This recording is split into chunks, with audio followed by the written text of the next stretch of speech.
G'day, ZiggyD here, and welcome back for Chapter 5 of the Path of Exile Survival Guide. Tackling Act 2 is a bit like cooking a fine meal. It requires a bit of prep work.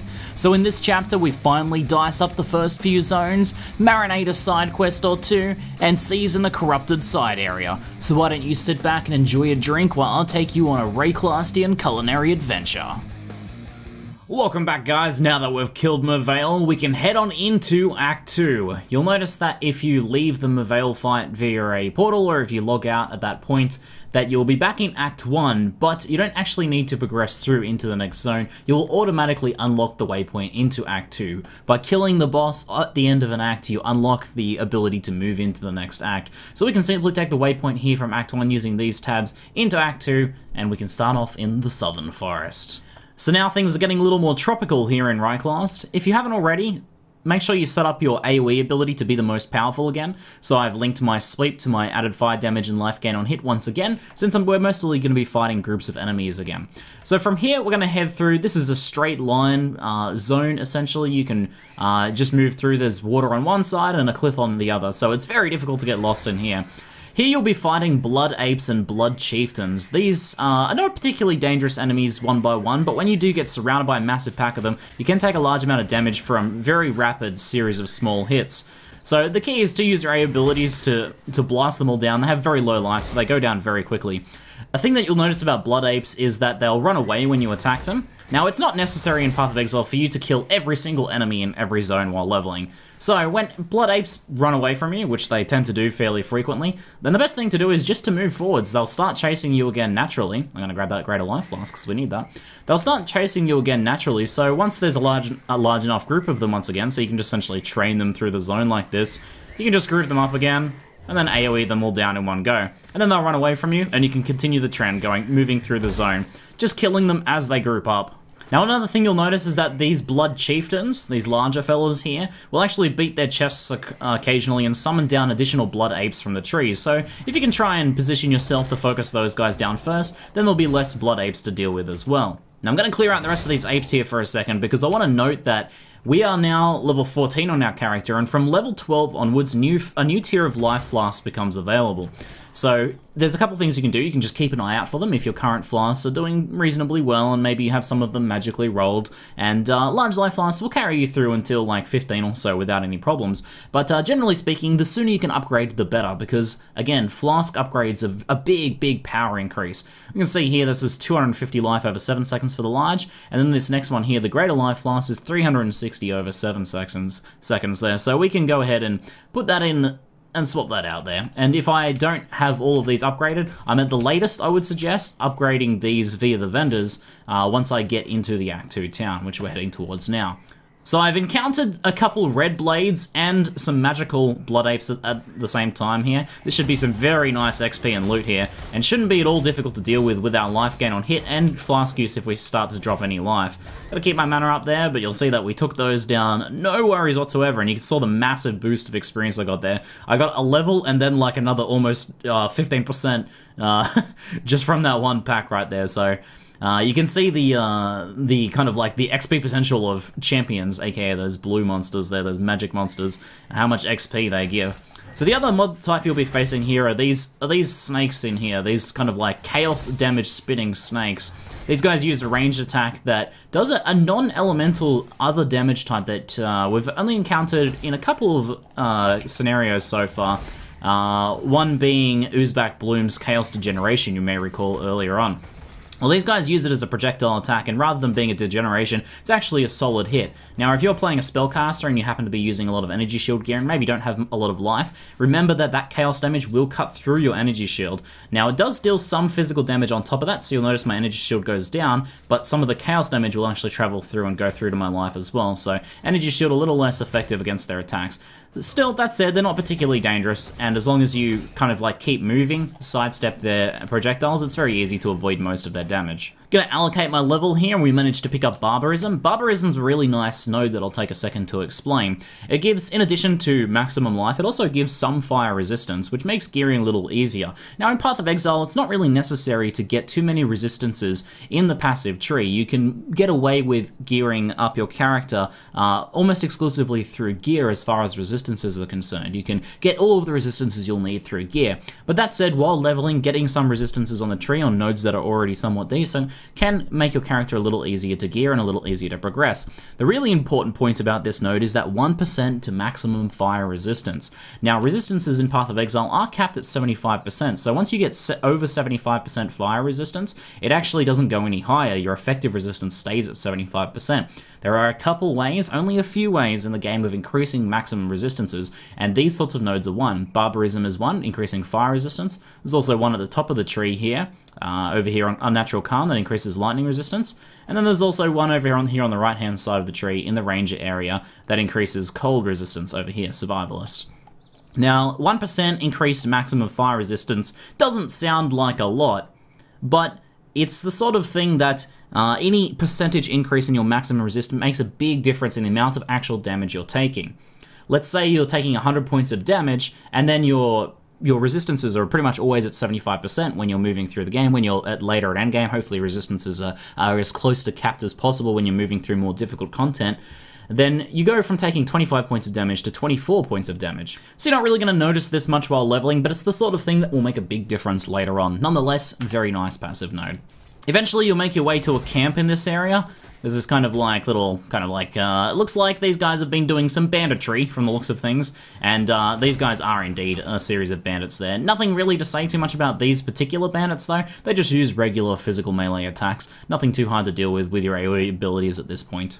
So from there we can head on into the forest encampment, and we've made our way into the town in Act 2. It's kind of like, each act sort of has this sort of thing, where you start off right at the beginning in Twilight Strand, you have to progress through a little bit of content before you make it through the first town. Same thing for Act 2 and all subsequent acts as well, so we go through Southern Forest and make our way to the forest encampment. Here we can talk to the various different NPCs in the town. Groost is the blacksmith, so you can trade various weapons and things with him as well as buying blacksmith whetstones as well for armor as scraps. You can essentially convert currency types through him there. And in addition to that, obviously you can sell any gear that you have that you don't need. Aramir is just a quest giver. And then we have Yena over here, who is a quest giver as well, but also sells flasks, jewelry, a few other currency orb conversions, and then eventually skill gems will open up on her second tab once you start doing some skill gem rewarding quests. And then we have Silk, who is another quest giver. Now, for my Merveil kill back there, I found a rare bastard sword. This is not a bad tier of weapon, so this could potentially be very good for us, and it actually has rolled very well.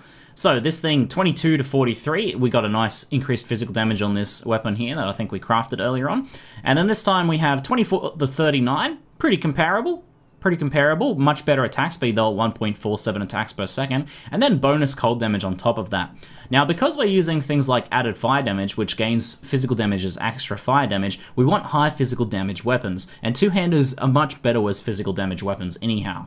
So this thing is very nice, however, we can't use it yet because we don't have enough dexterity. Now, there are a few ways of correcting this. The easiest, if you're lacking a particular stat of any kind, is to simply purchase an amulet that has that stat on it. So Jade amulets have dexterity, there are intelligence amulets, lapis amulets, and then there are strength amulets here for amber amulets. You won't need strength amulets if you're playing a marauder. Each class kind of has their own stat sort of distribution. But that's one way of quickly getting it. Now I'm using an Araku Tiki at this point, which is, it's kind of nice. It's got a decent amount of life and fire resistance for this level, but more damage is probably going to be more important. We're fairly tanky, and killing things even faster is probably going to be a bigger boost to us, so it's not a bad idea for me to try and get some dexterity. Another thing to keep in mind is that you can potentially get dexterity on certain item bases as well. So dexterity can roll on gloves. Gloves are a dexterity slot. Now these current gloves that I have are not really very good anymore, so I should keep an eye out for any other gloves, maybe identify any magical or rare gloves, try and get some with dexterity, life, and resistances on them. You can get strength on belts, and you can get intelligence on helmets as well. Another way of sorting out any stat issues you might have is to be a bit flexible with the passive skill tree. As you can see, if we spend 2 points down in here, we can get versatility. This gives us dexterity and intelligence, and then we can simply respec out of those points later. So for the next 2 levels, I could travel to versatility, or I could try and grab a Jade Amulet. I have a couple of options there. Now versatility also gives accuracy and mana cost reduction being pretty helpful. Accuracy will be helpful only for a short while because we plan on getting Resolute Technique, which makes it so our hits always strike. So I have a bit of a choice to make here. I actually have 2 items that require dexterity for me to use. A piece of armor here with some life and resistances, and this high damage weapon. And my current armor is not very good. My current weapon is fine for this level, but this would be an upgrade. So I think it's probably worth me trading the defensive mitigation power of the Irakutiki over to a dexterity amulet. Now, there is this dexterity amulet here that I could pick up. It's already got a stat on it, so it costs us an orb of chance. I think what I might do instead is wait for a level when she will refresh her wares, so I can look for another Jade Amulet, or I'll look for a Jade Amulet that drops and we'll use that instead. Now, I am also going to take the opportunity here to purchase a second Greater Life Flask as well. If you have 3 large Life Flasks, again, you can trade those up. I only have 2 at the moment, so I'm just going to go ahead and purchase a Greater Life Flask. We have enough scrolls to do that, no problem. Now, Act 2 is a very interesting act in terms of the way you progress through it. You actually have a decision. You can go into the left side, or the western side here, or you can go to the eastern side of town. There's actually 2 exits here in town, one down here and one up here. Now, there are a few different ways of clearing this, but one of the most efficient ways is to do some of the right-hand side and then some of the left-hand side, and then continue along the outer content. Now, the reason for this is because these zones over here and these zones over here are similar level zones, whereas the zones on the outside are higher level. So it's a good idea to do some of these zones while they're more level appropriate for your character, and then tackle the harder, higher level zones later. I also will pay some mind to the difficulty of the content that we're going to be going into. So with this in mind, I recommend heading out to the right first to the Old Fields. Now this zone is level appropriate for us, and there's also a side quest in here we can do to get a little bit of extra gear. In fact, this side quest located in this zone will also allow us to get a rare rustic sash, basically right off the bat for free, and we'll be able to either use that on our character or use that to craft another weapon like we did with the rustic sash recipe in a previous episode.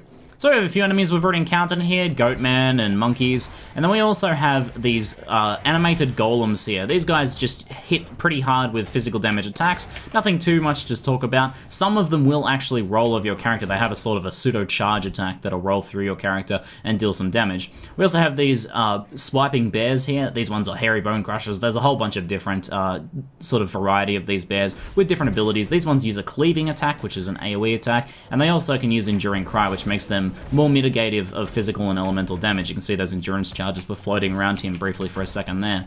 Now what we're looking for is essentially an entrance to a cave. Now because the water's right next to the road here, I'm thinking that there's a good chance the cave is probably going to be on the right hand side, so I'm going to check that out. However, first we have encountered a Tormented Spirit. Tormented Spirits are a rare spawning type of creature that you can actually chase through enemies and will possess enemies. See there's little flames above their heads just there? They will actually possess those enemies. The way you position your character will determine where the spirit runs, so you position the opposite side the way you want them to run. Now, your main objective is to chase them through enemies. Hopefully you can chase them through some enemies, and if you chase them over a rare or a boss or an exile or something like that, then they'll actually go ahead and possess that creature, making them drop more loot, but also making them more challenging. Now, you can just kill the Tormented Spirit. It would have been a good idea for me to kill the Tormented Spirit just there, because there was nothing really for me to chase it into, but it's a good idea before just going to kill the spirit to maybe do a little bit of damage through it and then just chase it through some enemies. The more enemies you get to possess, or the more enemies you get the spirit to touch, then the more loot that will drop overall for you. And then if you can't get it to possess anything else, then you can go ahead and kill the spirit before it disappears. After a certain timer, it will just leave without you getting any loot, so you have to make a decision pretty quickly as to whether you want to kill it or whether you want to chase it through some enemies. So I'm going to head up around this backside cliff here. If you continue following the road, you'll eventually you'll get the entrance to the next zone. It's a pretty straight shot through there, but we're going to have to do a little bit of searching here to try and find the side zone for that with the side quest that we want to complete. You'll notice that this side quest, the Great White Beast, is a branch off of the Old Fields, and it can spawn on the right-hand side of the map over here, to the right-hand side of the road, or it can spawn on the left-hand side of the road, somewhere in the middle-ish of the map, so we have to just do a bit of searching for it. Now, however, first, we've actually encountered another side piece of randomized content, like we've encountered randomized content like shrines and masters. There's also things like this, corrupted side areas. Now, these were introduced in the Sacrifice of the Vaal expansion, and these represent kind of like an alternative piece of side content, but they're well worth doing because there's a few interesting things we can get from them. The first thing to know is that these side areas are a small zone and they contain a powerful boss at the end that we'll have to face off against. And then on top of that, the zones actually have magical modifiers applied to them. So this entire zone is full of swirling magics, and this one here, it happens to have, players will have elemental equilibrium. Now this is not too important to us, but what elemental equilibrium does is the same as the elemental equilibrium keystone just up here. Now what this does is, if we hit an enemy with a certain type of element, say we hit them with fire damage, they become resistant to fire damage, but weak to the other two elements. Now because I'm dealing part fire damage, that means that monster's going to be a little tougher against my fire damage, but I'm mostly dealing physical damage, so it's not too much a concern. There's a whole bunch of different things that can spawn as in corrupted side area modifiers. They can be things that make mods do extra damage, so pay attention to those and make sure they're not something too dangerous before you kind of, well, be a little careful of and a little attentive to what you'll be facing off against. This one here, just making monsters a little tougher, is not going to be a concern for us, really. You can see that elemental equilibrium effect being applied on the golems there as we attack them. Now, specific corrupted side zones will actually spawn in specific areas, so this type of corrupted side zone, this hidden patch, will always spawn inside of this kind of like old fields area. Now, I actually got something extra here. I managed to find a Divination card. Divination cards are another deterministic loot farming system. What that means is that you can farm divination cards in specific zones. Most loot in Path of Exile drops randomly throughout the world, so you can find it just the same in one zone as you can find it in 10 other zones, or from any particular bosses. All the loot drops are kind of like across the entire game. However, there are a couple pieces of zone-specific loot, and divination cards are one of these things. Divination cards are an item that you can collect once you collect the full set of them. You can see 1 out of 13 there. You can turn it into a vendor in Act 4 for the item listed on the card. Now this one here is a level 21 corrupted spell gem, the Cataclysm, and this is actually a pretty powerful rare card, so this one here is potentially pretty valuable. This one, I believe, only drops in corrupted side areas as well, so if you wanted to farm for this, you would hunt down corrupted side areas and try and hunt this down. I'll link in the description below the video to a further and deeper explanation on Divination Card system and how it works, so if you're interested, check that out. But we just got lucky finding a pretty nice Divination card just there. I'm going to go ahead and get the life and elemental resistances. I've decided I'll hold out for a Jade Amulet instead of getting versatility, since I'd rather not use my refund points, and since I'm going to be going for his loot technique anyway, the accuracy won't be as beneficial. So we're going to head through this zone until we encounter the boss. There's a rare there. This one actually has a cannot die aura. This means that any allies nearby it, you can see this kind of like spinning symbol underneath them, means that they can take damage, but they won't actually be able to be killed. So I can damage these guys all the way down to 1 HP and then they won't die. So the key to this is to focus down the rare first. You can draw them away from the other monsters if you can, or you can just use your AO abilities to damage it at the same time as kind of like keeping yourself alive. And once you've killed the rare, the other enemies will go down on the very next piece of damage they take. Now, usually you'll encounter kind of like a platform or a little kind of open area at the end of the zone. Once you encounter that, and there's usually a pack of magical monsters near the boss, so it's a good idea to try and draw those away. There was a bunch of magical snakes just there. I saw this platform, so I tried to grab their attention, drawing them away, and then killing those so that I can just focus on the boss by himself. Did find a magical iron ring here, which could come in handy. It doesn't really have too much on it that's beneficial to us, though it does have some dexterity, which we could actually trade this out. Since the sapphire rings aren't currently doing anything, it's actually not a bad idea to also trade out to an extra coral ring here, since the cold resistance isn't doing anything in particular for us. It actually gives me enough dexterity to equip this chest armor here, and the chest armor had dexterity on it, which means I have enough to equip the weapon. I kind of had a nice little chain reaction there. So the dexterity on this item allowed me to equip the sword, and the dexterity in the ring allowed me to equip the chest armor. It worked very nicely for me. Sweep can work with any two-hander, so it can also work with this sword. Although if we were using ground slam still, I wouldn't be able to use this sword. I'd have to continue on with the mace. So now that we've done that, we're going to carefully try and spy what boss this is so we can prepare for it mentally, and perhaps with gear changes as well if it does a particular type of elemental damage. This one over here is a fast-moving snake that deals physical damage. It does a physical rain, kind of like Firestorm effect, but it deals physical damage. And then the important thing for it is it has a bubble effect. It has this proximity shield is the bubble. And now what this does is it means that any attacks made from outside of the bubble won't deal any damage to the snake. So this is a very hard boss to deal with if you're a ranged attacker. Thankfully, I'm very tough and can take the damage he deals with his physical rain, but this can deal a lot of damage at later levels. So the important thing is if you're playing a ranged a build here, you need to move into melee distance to be able to deal damage to him. If you try and damage him from outside of that bubble, it won't do anything. So we just want to move in. If there's too much rain in the one area, we'll try and move away. Now notice I am getting punctured though, so I might want to stand still if I'm punctured or use a flask to counteract its effects. I'm just going to use that flask. He's very mobile, this guy, so we kind of need to stay on top of him and hopefully position him outside of and away from those kind of physical rain ability that he does there. So once we have killed the boss, we get our reward, which is this Vile Vessel. We can open this and we're either going to get a sacrifice fragment, which is a part of the side content. It opens up an endgame map that we can fight a specific boss in, or we're going to get a Vile Skill Gem. Let's see what we get. We got a Vile Skill Gem, which is cool, because I was hoping to explain Vile Skills. Now, Vile Skill Gems are available primarily from these Vile Vessels, and these are kind of like powerful finisher move abilities, variants of regular skills. So we got Vile Fireball here, which is a kind of like a more powerful, unrestrained version of regular Fireball. Now, unlike regular skills, you can't cast them whenever you like. You can see here that I can't actually cast this at the moment. Now, the reason for that is that you actually need to kill enemies to charge it up. And this is per zone as well, so I need to kill enemies in the zone I'm in to charge the Vile Fireball up, and then I can use it as kind of like a powerful ultimate finisher ability. So what this does, it will fire projectiles at all enemies in my local proximity, and I have to first kill up to 32 enemies to be able to fill it up. So now that we're finished here, I'm going to take a portal back. Might be a little easier than running all the way back through the zone. Also let any gear I have clear up some stuff here that I don't need. And since I don't need the Jade Amulet anymore, I'll just stick with the Iraku Tiki. And I'll head back into Old Fields this way so we can continue on searching for the side quest zone. An interesting little distraction from our main quest there, but an interesting one nonetheless, because I was glad to be able to show that to you guys. So I determined that the Great White Beast side area wasn't on the right-hand side there, so it's most likely I'm going to have to check on the left-hand side here. Did find an Armorer's Strongbox. Again, you can craft these if you have any spare currency. I don't really want to use any currency on this, so I'm just going to open it white.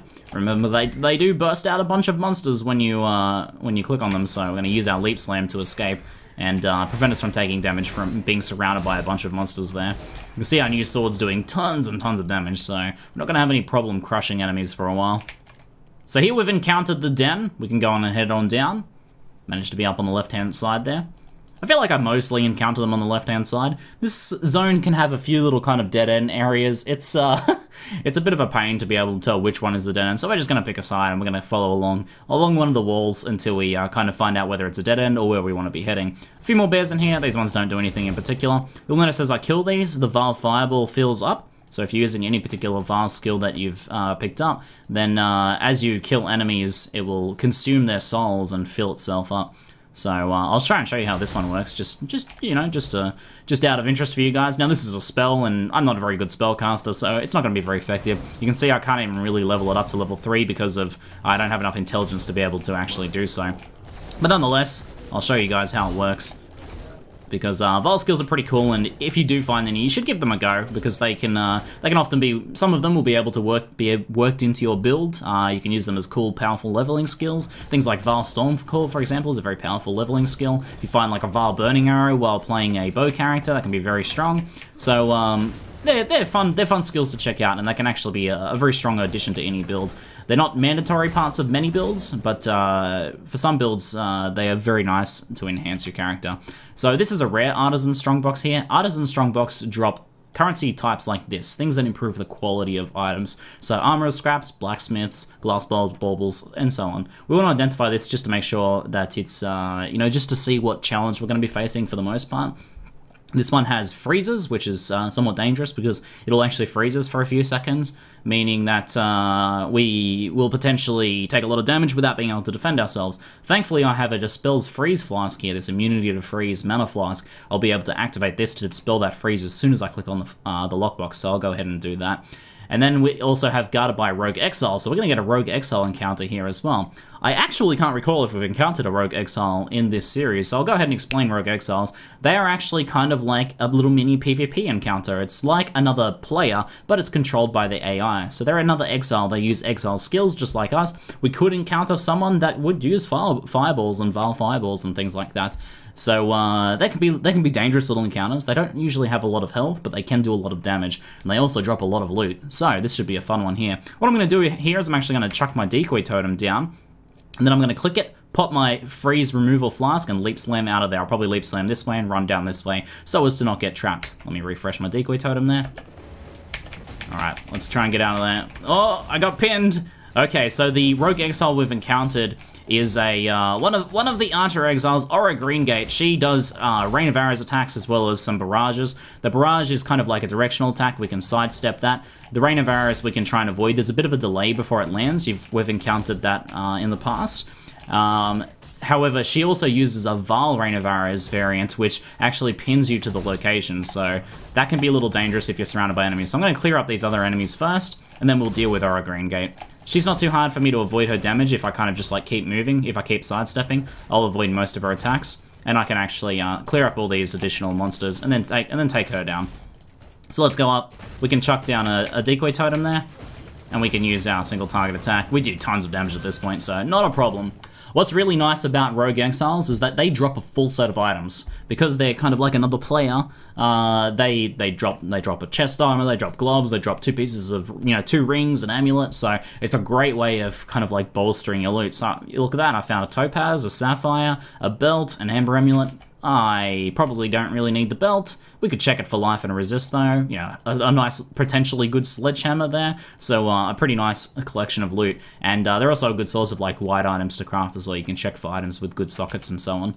This sledgehammer actually turned out to be pretty damn good. 33 to 53 physical damage there. Obviously a bit slower attack speed, but not much slower. This is a higher level weapon, so we'll keep this aside to swap out. I've had no trouble keeping up a good supply of weapons on this character. It's been pretty nice. I'll give you guys a look at the Vile Fireball now that we've charged it up. I've got enough kills for it. I'll go kind of like get myself surrounded by enemies. It won't do too much damage because it's not very well leveled up, and spells kind of hinge on being leveled to deal damage, but nonetheless, we'll go ahead and cast it there.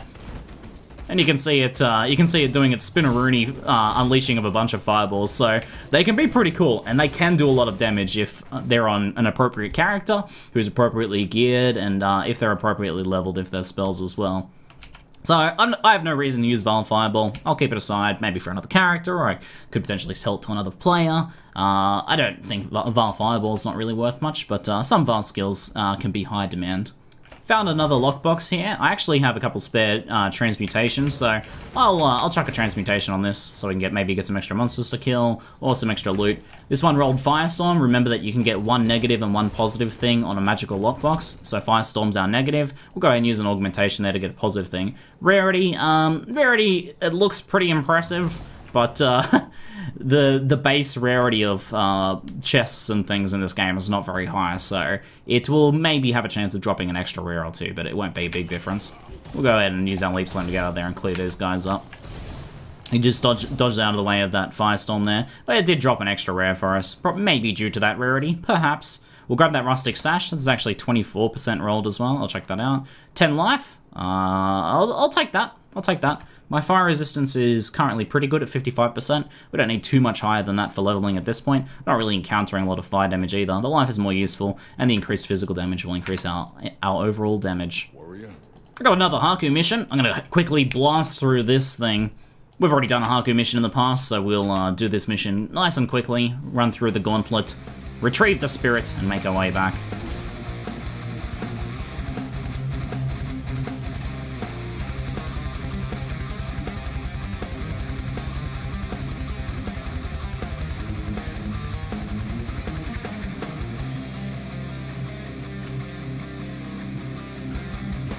Now, just before I finish, I actually want to show you guys here that an important thing to remember, and I always forget myself, is that in these Haku missions, if you're carrying the spirit, you can't use movement abilities.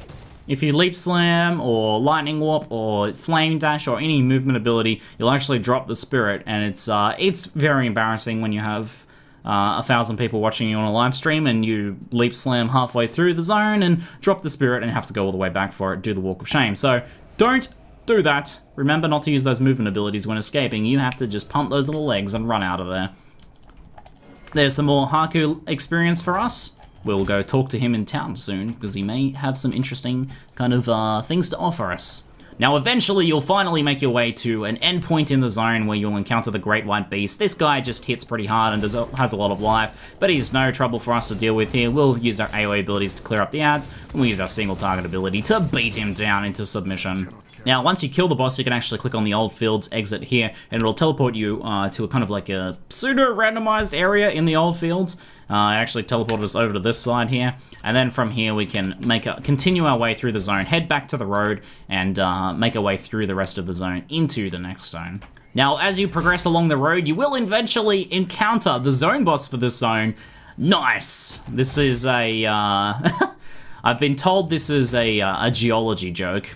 Anywho, this guy is just a larger variant of the golems. He can do some rolling attacks like that and some regular punches. It's kind of hard, but the best thing that he does is he summons these adorable little guys. They're adorable.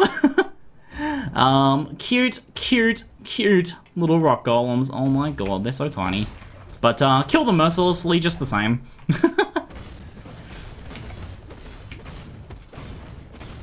And of course, slay their parent.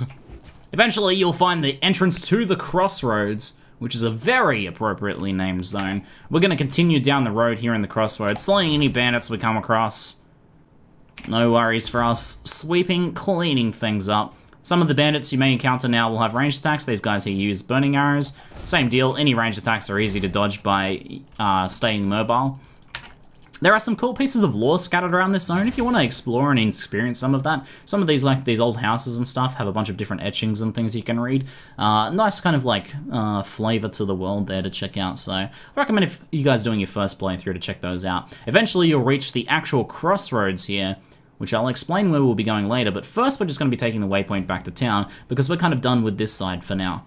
That lightning resist ring I found earlier has another lightning resist roll on it. We're going to be going into a zone with a lot of lightning damage later, so we're going to hold on to this for now because that's going to be very useful soon. This helmet has some life and resists on it, which I'd really like to wear, but I currently need my 3-link red at the moment, a little more desperately than that. I could craft this helmet since it's magical.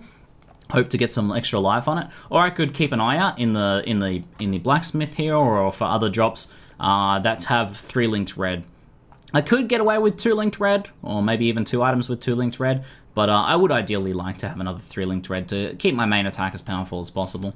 I was at level 17, so I'm going to go ahead and equip this sledgehammer here. If you haven't found upgrades or been as lucky with upgrades dropping as I have been, then do make sure to check the vendor every so often for new tiers of weapons. Every couple levels, a new tier of 2-handed weapons will become available, so you can check through here and check out what some of their levels are. So you can see, for example, the 2-handed sword here is level 17. Also available will be sledgehammers. There'll also be some new staves available at certain points here. There's an level 18 iron staff, so you can keep an eye out for these different level tiers, and if you haven't found any drops, you can purchase one of these and use the rustic sash vendor recipe. I'm sure there'll be a point later in the game where we won't get so lucky and I'll have to do that myself.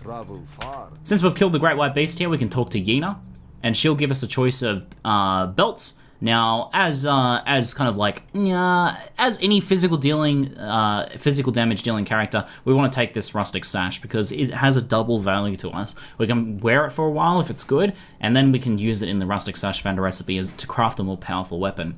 Otherwise, you know, leather belt is a solid choice if you don't think you'll want to use that for crafting, but I highly recommend the rustic sash. Go ahead and identify that there. It rolled a bit of cold resistance, not much else really, a little bit of strength, not particularly good. I'll just keep this one aside for crafting. I'll keep this here in my stash. I won't need these white ones anymore since I have a nice rare one now, but any other rare ones we find, we will keep aside for that as well. I'm running a bit low on scrolls, so I'm going to take any kind of like bonus I have. I want to keep a couple blacksmith whetstones around at all times for crafting with. I might actually keep 5 around, so I might use some armorer's scraps instead. I'll sell like 3 armorer's scraps for some scrolls. You can sell transmutations too, though they're also pretty handy to keep around. At this point, it's not a bad idea to start carrying some transmutations around with you. You can carry these guys around, potentially some alterations, potentially some augmentations, and you can craft items that drop for you. If a nice 3-link item drops for you, you can potentially craft it. I'm going to go ahead and chuck a transmutation on this one here. I've got 25% armor. I only have 2 augmentation orbs. I'll use one. I'll give it a go anyway. We got rarity, not particularly good. It would be better to try and get life and a resistance, but I'm not going to craft. I'm not going to spend any more currency on that one just there. So we're going to just keep an eye out for other drops instead of recrafting that at this point. We'll get upgrades much faster than it's worth crafting an item for now, because we'll only use it for a couple levels anyway. So at this point, in keeping with the idea of tackling the zones in the most level-efficient manner possible, I'm going to continue on to the left side. You'll notice that this zone is 14, 15, and 15. I'm going to head on over to this left-hand side as well. Now this is another rather simple zone to navigate. You can just follow the road. However, eventually you'll get to a broken bridge section of a creek. Some bridges will be intact and you can just cross them. If you encounter a broken bridge section, then follow the creek along and there'll eventually be a little stone path that you can cross over on. All these enemies in here you should have encountered, though there is a nasty zone boss in here we might encounter.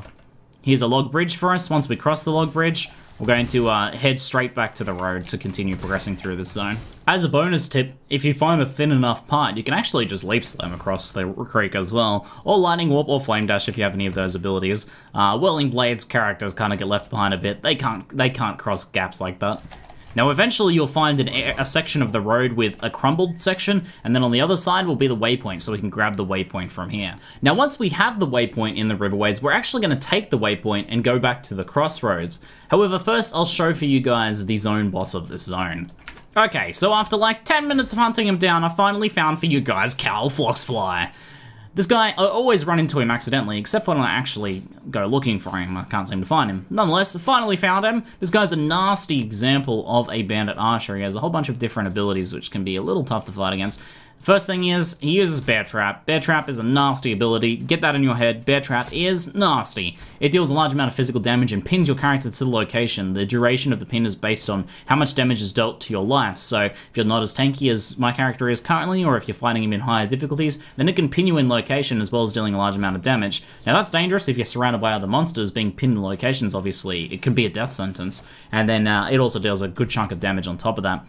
The other thing you'll notice is that he uses Blink Arrow a lot as well, which Blink Arrow leaves behind a clone. The new location will always be him. Some enemies can use Mirror Arrow too, which will put a clone at the location instead of leaving behind a clone, but this guy always just leaves behind the clone. The easiest way to tell though, if you're a bit confused as to which one's the real one, is the real one will chase you around, whereas the fake one will just stand on the spot. So the one that's standing on the spot, no point attacking that, it'll disappear in a second, focus on attacking him. Now he uses Barrage and Lightning Arrow as well. Lightning Arrow is dangerous if you're up against some trees, because it can kind of like hit the trees and then explode and then deal extra damage to you as well. And Barrage obviously can deal a bit of damage if you're in close proximity and if you don't sidestep it. So you need to watch out for that there. He goes, of course he doesn't use his Lightning Arrows when I actually stand there to try and demonstrate it. There you go. So you don't want to stand on top of the tree in the Lightning Arrows. Again, pretty tanky at this point, but this guy can be very dangerous if you're not as well geared as this, or if you're not as well over-leveled, or if you encounter him in a later difficulty, so watch out for that. So the key to fighting him is just to track where he teleports to, stay on top of his teleports, and take him down while trying to avoid those bear traps. Try and remember where he throws those bear traps, because they do disappear after a moment of being thrown, so you want to make sure that you can sort of keep in mind where those are so you don't accidentally backtrack and step on one of them. Very funny and ironic that he actually dropped Blink Arrow. There's no actual reason for that to happen, but he just happened to do it. It's just a coincidence that he uses Blink Arrow and dropped Blink Arrow. It's kind of funny, but okay, we got ourselves a Blink Arrow. So we're now taking the waypoint from the Riverways to the crossroads here, and we're going to head out and do another side quest before we continue on and finish the progression of this zone. Now, the way that the kind of like directions for the crossroads goes is always set. Left will lead up to Chamber of Sins and is the main quest progression. North here, or right-hand side, or top side here, will lead to the bridge and Creighton for the bandit quests, and then right-hand side here is for a side quest here for Fellshrine. So we're going to take the right-hand side here for the side quest for Fellshrine. Now this is a non-mandatory side quest. Just like the Great White Beast, you can decide to skip this if you'd like. This rewards some passive point respecs, which are not at all mandatory. You can come back and do them at a later date. But this also does give a unique a unique jewel, which can be socketed in the skill tree that you can use. Now, our character doesn't really have access to a jewel slot at the moment. Jewel slots are these things on the tree. If we go ahead and allocate 3 points down here, we could get a jewel socket and socket this unique jewel that we find, or any other jewels that we find. But some characters that you're leveling may get a unique jewel, or jewel socket much earlier on. Like, for example, if you were playing a Scion and you went out this way, then you would have easier access to it. Or if you were playing, say, a Witch, and you went up through these nodes to travel through, then you would also get a jewel socket. So if you're getting a jewel socket this early on, then it can be worth going and doing this side quest to get the unique jewel socket for leveling purposes. Otherwise, you can totally just skip this quest and leave it for later. But nonetheless, in order to be thorough with this guide, I will, for the first time here on normal difficulty, show you guys this side quest and how to progress through it. So to progress through Fellshrine, which is kind of this graveyard area here, we're just going to follow the road along. There's a bunch of zombies and golems in here, nothing too much to be worried about. A couple skeletons and stuff, nothing you haven't dealt with before. Occasionally, while traveling through Fellshrine, I had to stray from the road a bit to find her, but occasionally while traveling through Fellshrine, you may encounter Soulmourne, the unique boss of this zone. This is a rather cool angel-like statue mob here, which she'll use a charging attack and Molten Strike as well. Molten Strike can deal a lot of damage if you get hit by the projectiles that spawn from it. So the projectiles will scatter randomly, but occasionally you'll get unlucky and they'll all land on top of you and you can take a lot of damage that way. So that can be a dangerous attack. So it's a good idea to kind of like attack her and move to try and avoid the projectiles. Or if she does attack with the Molten Strike, to try and step and avoid some of those if you can step out of range there. Otherwise, if you have life gain on hit or flash, you can try and mitigate through them. She's not usually too dangerous, but just know that Molten Strike can deal a lot of spike damage that you might not expect very, very occasionally when the stars align, kind of thing. So we're gonna go ahead and take her out here and get a tiny little bit of loot. Now, eventually you'll follow the road along and you'll this giant thing will appear on your map here, this kind of like churchy area, this mausoleum sort of thing, I guess. And there'll be a gateway through the wall. Now, you can either head through the door, or there's some side entrances and stuff like that, but pretty straightforward, just head through this these ruins here, and you'll find, eventually after you head through the circle section here, you'll find the entrance to the actual crypt. The crypt level 1 has a waypoint right at the entrance, so you go ahead and activate that. Then we can continue progressing through this zone. Stick to one outside edge, and you'll find your way through this zone pretty quickly. Nothing we haven't really encountered in here before, more undead creatures and necromancers and things of that nature. I'm gonna action movie hero grab this shrine here. Ah! What a beast. What a beast. So I'd stuck to the outer edge there, and eventually found my way to the entrance to the crypt 2, so I'm going to go head on down. Now, we've reached character level 19, which is a significant milestone for this character because we get the Keystone Resolute technique. Now, what this does is gives us 100% accuracy, so our hits will always strike enemies. Sometimes when you attack, you'll notice that you won't deal any actual damage to the enemy, and that's because you've rolled a miss against their evasion. So your accuracy is rolled against their evasion, and you rolled unlucky, and you managed to miss, or they managed to evade your attack. Now, Resolute technique gives us 100% accuracy, which is overall going to be a damage increase for this point, and most importantly makes our character a lot more reliable. We know that every time we're going to swing, we're going to get a hit connecting. Any life gain on hit or anything like that we're going to have is going to trigger and to keep our character alive. So Resolute technique, very solid choice for something that can just get a lot of raw damage and wants to be more reliable, especially in melee combat. Now, that said, it does come at a large cost. We can never deal critical strikes. Critical strikes are a huge way of boosting your damage later on. Critical strikes, essentially, you stack critical strike chance, and you can increase your chance of striking critically, which will then apply your critical strike amplifying damage multiplier, which will multiply your damage dramatically. So we do trade off of some potential large increases in damage for a increase in reliability, but because we're hitting more often on average, our damage, especially for leveling, is going to be much higher. For a character like this with a big two-handed style build, then Resolute technique is a pretty solid option, but it is possible to go crit builds as well. Usually crit builds in Path of Exile are done more on the other side of the tree by things like Ranger, Shadow, and maybe Duelist, but that's not to say you can't do some crit two-handed melee builds as well. Now, at any time soon after 18 as well, it's not a bad idea to head back to town and grab the next tier of flask. I'll go ahead and scroll back here. Might not have been a bad idea to head back once we reach that waypoint earlier, but we can head to Gina here and try and keep our flasks up to date. Important thing to always keep in mind. Here we have access to, you can see Grand Life Flask being the next tier, 6 levels later, 640 life over 6 seconds. Not a bad idea to trade up any Greater Life Flasks I have and purchase any Grand Life Flasks. There's only one Grand Life Flask available, so I'm going to purchase this one, and I'll keep aside a Greater Life Flask for now, so that I can potentially trade them up or buy another one once we level up and the vendors refresh. Found another Tormented Spirit. Hopefully we get a little better. We do a little better with this one. Managed to chase it through 3 monsters there. I'm actually going to position myself on the other side and see if I can get it through those champion mobs there, those magic monsters, because magic monsters can potentially drop a lot of extra loot if I can chase the Spirit through it. All right, now that I've gotten it through most of the monsters, I'm going to actually try and focus it down and see if I can get the extra kill. We didn't get the kill on the actual Tormented Spirit, but that's the secondary objective. The primary objective is to get it through a bunch of enemies. Now, we got a little bit of extra loot there. Shame there wasn't a rare or something around. Eventually, I'll try and show you guys a nice Tormented Spirit where we get it into a rare or a boss and get a nice loot explosion. But you know, that was at least a little better than last time. So eventually you'll encounter an area here with some steps and kind of like this wide area with some crumbled stuff in the middle here. It's pretty distinctive, a bunch of torches leading up. It feels like you're going somewhere epic. There'll be some magic monsters and the boss will be up here as well. So what we're going to do is going to pull off any magic monsters we can here, pull these guys down and kill these guys first. Then we can focus on the boss by himself, who is Archbishop Joffrey the Abashed.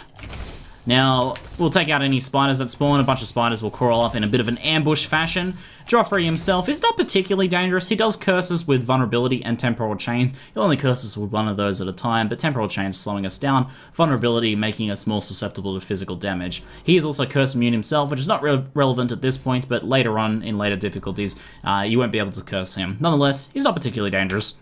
As long as you clear up all of those enemies first, don't have a bunch of vulnerability on you, and aren't surrounded by spiders, then you'll be fine and you can work him down pretty quickly and easily. We're going to go ahead and click on the altar then, and that'll drop the golden hand, who we're going to go take back to Yena to turn in for our quest reward. Now we'll talk to Yena here, and we'll get a selection of 3 different unique jewels. Now, as I said, these can be socketed into the passive skill tree if you have access to a jewel slot, which we won't for a while. Now, there's 2 pretty good ones here.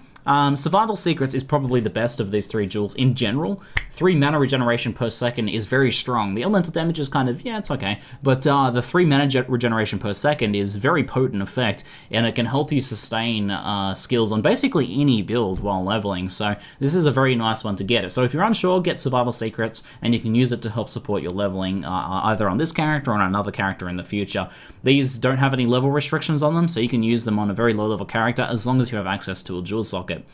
For this character here though, one that's slightly better is Survival Skills. Increased physical damage and a bit of flight armor. 50 plus armor at this point makes a bit of a difference. Later on it's not very much. So this jewel becomes obsolete much more quickly, whereas Survival Secrets is a bit more useful for a bit longer because of that mana regeneration. Survival Instincts is kind of okay for leveling if you're struggling for dexterity and need a bit better resistances. It's okay, but really Survival Secrets is the real winner here, so I'm going to go ahead and grab that.